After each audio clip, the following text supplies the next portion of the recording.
All right, chat.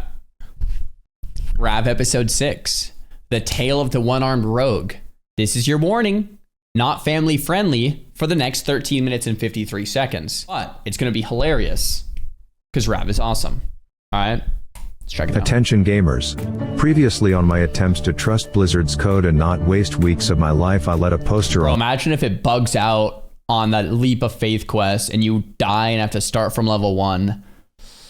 A wall triple dog dare me to play patty cake with a few dead corpses, which required me to risk my own life in a coal mine where I would be more outnumbered than a young Riley Reid on a casting couch. I showed that of the 5 dungeons I had completed to date, I had yet to win a single piece of loot, which meant I was effectively just a useless 30-year-old with a gambling problem, who spends too much time editing WoW videos. I completed a quest with a drop rate so low it had me questioning the meaning of life, and then I teamed up with AG1 Hercules to attempt the Gan of Gnomer with just 3 people. AG1 Hercules, okay. So we left off with me ready to introduce the final boss to the Rue of Zar, but before I could even open on the weaponized Stephen Hawking, I had to deal with the first suicide bomber, which we quickly learned wasn't going to work. I need your damage or we die. We decided to let the priest deal with the bombs while also healing us, while also apparently tanking, and while it was initially looking more sus than finding hundreds of baby oil bottles in a rapper's house, we discovered that this robot apparently has a kidney.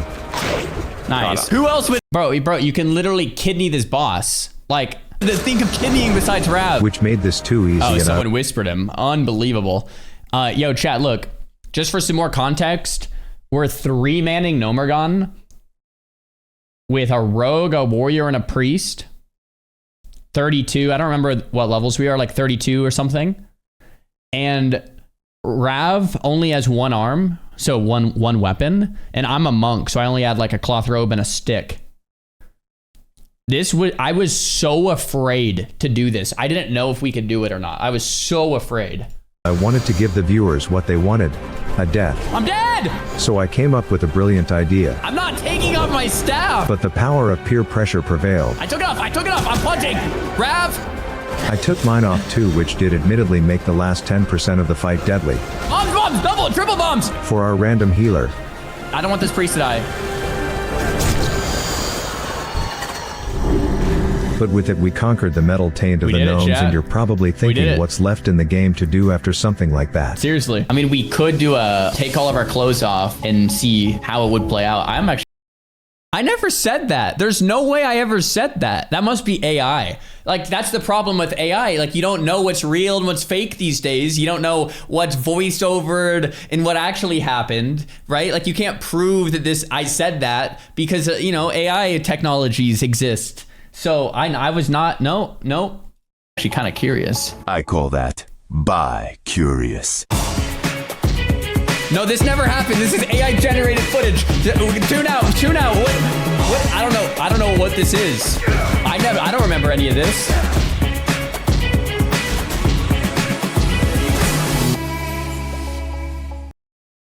I definitely won that duel that I don't remember doing, but I definitely won that duel. What is this sorcery, man? There's so much AI. It's crazy. But then I hit the level 30s WoW drought, where the levels get slower. The zones look like dehydrated ejaculate, and really nothing of interest happens. Well, actually, there was the library incident. Wait. Am I gonna get? I can't. Righteous fire.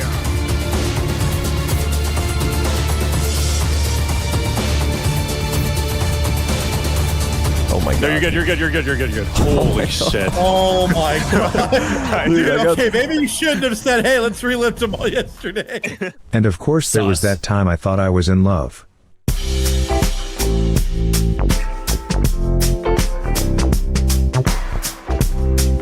Her quiet cleverness coming through. She was the first to compliment my damage despite my crippled hand, me willing to risk my reputation amongst the trolls to be with an undead and show her what a real boner. But we ended up wanting different things. She wanted to level fast while I wanted to know why my quest log was always f***ing full. With that said, there was a problem to address. You see, the trolls were coming out on top every week, which of course did mean that we were the life of the party.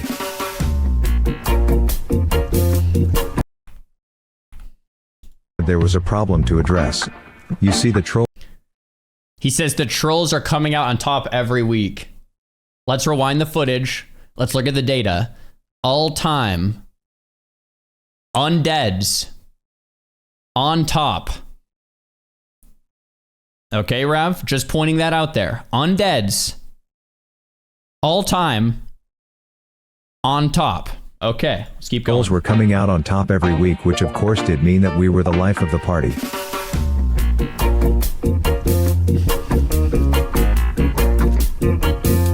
But it also meant that we would be blessed with the weekly benefits of winning the dick measuring A contest. preciously calibrated boomstick, a fiery borax, arding custodian, a blood razor, a bow of searing arrows, Holy fuck! pear and icebreaker, and an ice mail jerkin. A full epic I package. smelled jerking my loot tonight. This amount of power meant that there would be fights over who would get to lead the trolls.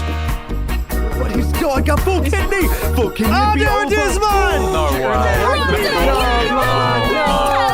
But it also meant that other tribes of trolls would be starting wars with us, and it was on me to respond to the first threat to our tribe's leadership. Da Bloodscalp tribe. They be kidnapping me, son, mon. Yes, See it, they Rav. got them ginger pews, man. They be overthrowing the beaches and the jungles, mon. Oh, they not be shutting up about some Julia Chicks Jabathon, man. They be threatening our people, mon. They be starting crypto coins and pump dumping dumb bitches out their money, man. Turns out they had a full gang strong in numbers, and we all know never to trust a troll with a red mohawk. They had the beaches swarmed, the ones where you can see all the idiots jumping off the Zep at the wrong time just wondering what kind of noob is doing such a thing.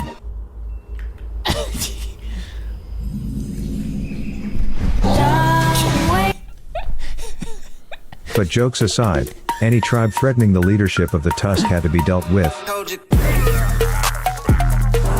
Beautiful little Rav edit. We'll take it.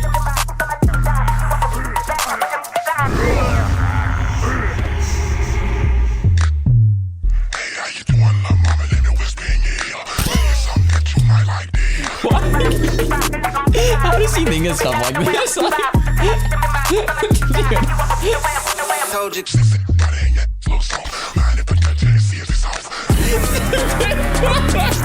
How does he even think of that, bro?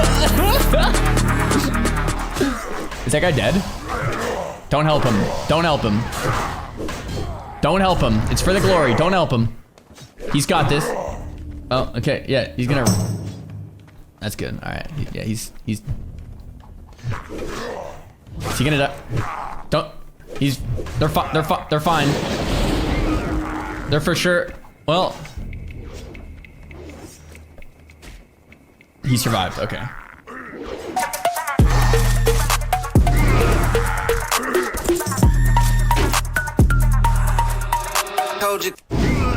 Yeah. I tell the guy who goes to the same barber as me that I whispered sexual innuendos into every last Bloodscalp's ears, but then he sends me on a messed up mission.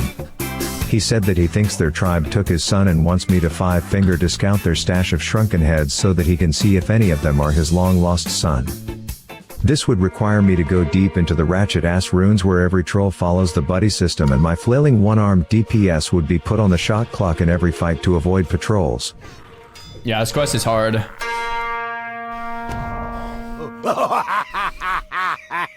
After 20 minutes I had gotten more heads than a lopsided coin, and while he was looking through them for his useless dead son, I want to talk about the side quest I was doing during this time. You see, the dwarf who had to play Tarn was going through a content drought, so he needed someone to layer him. Little did he know I would use him as the captive audience for the joke I tried to tell Ampy last year.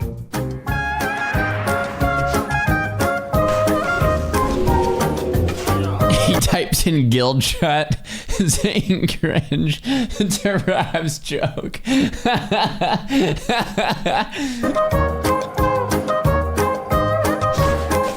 Oh, okay. Oh, no, he's talking to the mage. Okay, got it. Okay.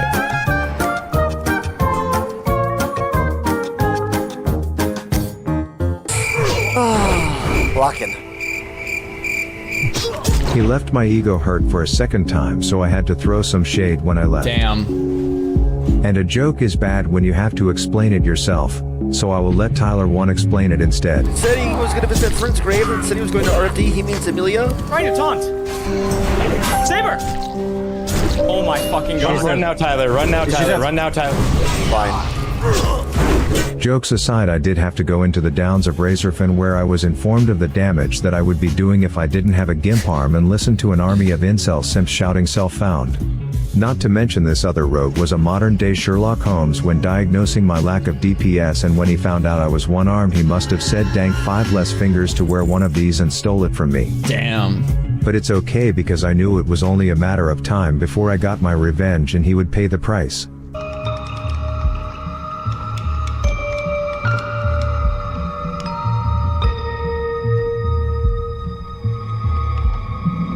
Cinema.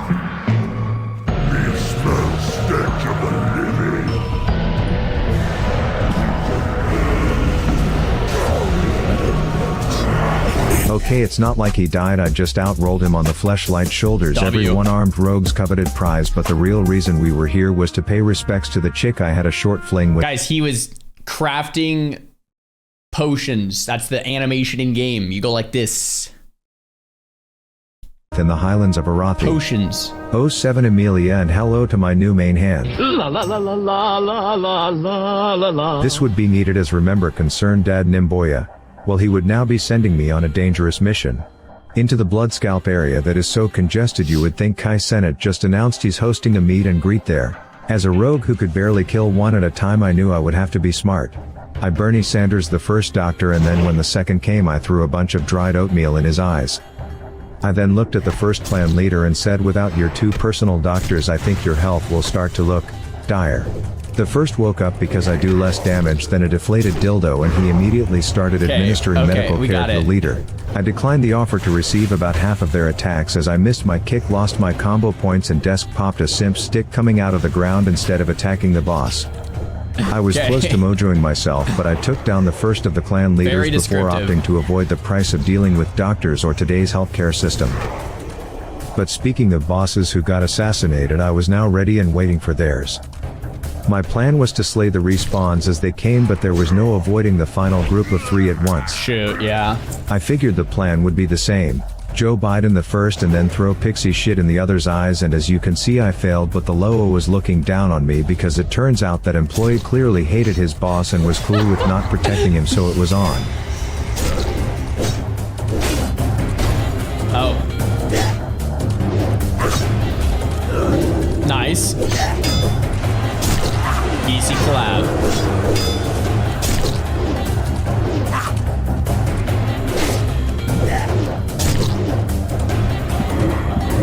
Oh my gosh. Slumber Sand. W. And with that, I had single-handedly taken down the tribe leaders, a task that I'm sure others would struggle with even more if they dared to try it.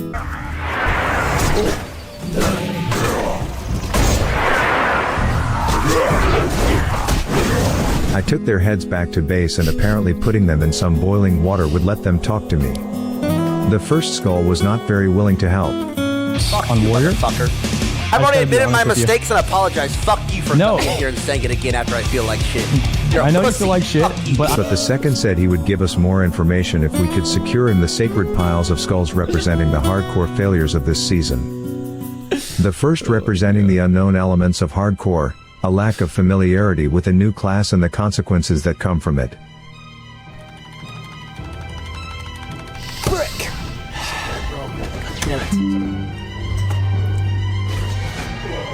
God damn it. Oh no. The second showed the power of surprise, a lack of knowledge about the game, and a griefing community of degenerates. Bro, I'm so bad at the game!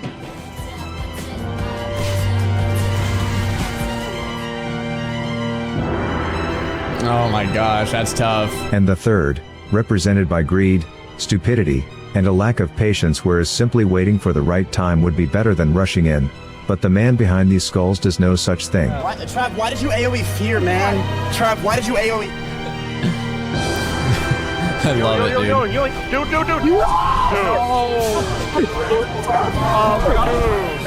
I harvested the skulls of the 3 biggest hardcore failures to give as tribute to the leader, who then told me that the information I seek is held south by one of the deadliest tribe leaders in the Vale.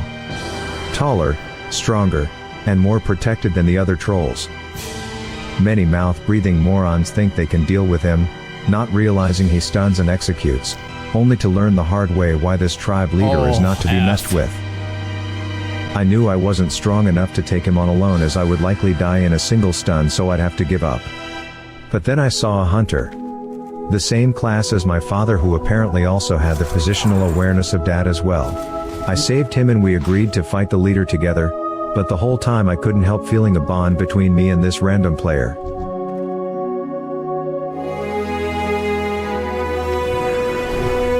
So he's saying he got carried by a hunter, guys. That's what he's trying to... He's saying I got carried by a 47... Okay. Oh, it's a Rav. It's Rav.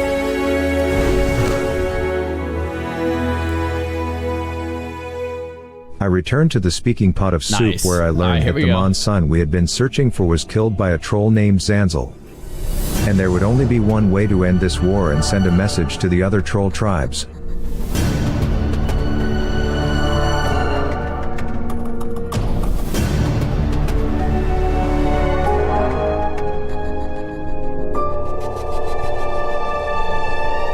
Guys, Zanzil, if you didn't know, is a very scary mob to kill. Non-elite mob, but summons totems. And the totems summon mobs. And you have to keep killing the totems or else you'll get more mobs because they infinitely spawn. But if you don't have enough DPS to deal with the totems, then you're just overrun and you die. There we go. That's episode 6. GG's to Rav, not dead. I was kind of trolling on the group. Not really, Rav, you got carried. But dude, I've got to give it to Rav. I've got to give it to Rav. I feel like Rav is one of the only ones who's like trying to like go and like solo quest like this. You know what I mean? Instead of like grouping up or instead of you know, leveling in other ways. So yeah, GG's to Rav for getting it done. Well played, man. Well played. That's what we're talking about.